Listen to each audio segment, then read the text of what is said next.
নমস্কাৰ ৰাইজ, অলপ উপদেশ বাণী শুনি ল'ব আজি। কলিযুগৰ ধৰাধামত সোনকালে ৰজা হ'বলৈ হ'লে শ্ৰম কৰি ৰাইজৰ সেৱা কৰি আপুনি কেতিয়াও ৰজা হ'ব নোৱাৰে।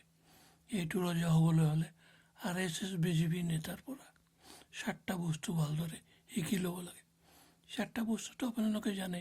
প্ৰথমে এটা পিষ্টল যোগাৰ কৰি ৰাইজক দাবী ধমকি দি পইচা উঠাব লাগে। তাৰপাছত চুৰি কৰা শিকিব লাগে, মিছা কথা কোৱা শিকিব লাগে। তাৰপাছত পইচা অলপ মাল হৈ যোৱাৰ পাছত পৰকীয়া কৰিব শিকিব লাগে।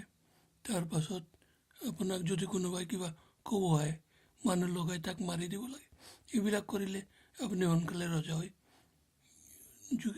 বছৰে বছৰে ৰজা হৈ থাকিব পাৰিব, জনাই দিব লাগে। আৰু যদি মানৱ ধৰ্ম পালন কৰি ৰজা হ'ব বিচাৰে, তেনেহ'লে কংগ্ৰেছ পাৰ্টীৰ নেতাসকলৰ পৰা শিকিব লাগে। শ্ৰম কৰি ৰাইজৰ সেৱা কৰি কেনেকৈ ৰজা হ'ব পাৰে।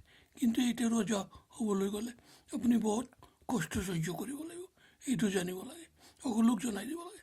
আজিৰ ভিডিঅ'টো খুব বেছি কৰি শ্বেয়াৰ কৰি দিব লাগে। আপোনালোকৰ কোনটো লাগে, সোনকালে ৰজা হ'ব লাগে নে লাহে লাহে ভালদৰে মানৱ সেৱা কৰি ৰজা হ'ব লাগে, কথাটো সকলোক জনাই দিব লাগে। নমস্কাৰ।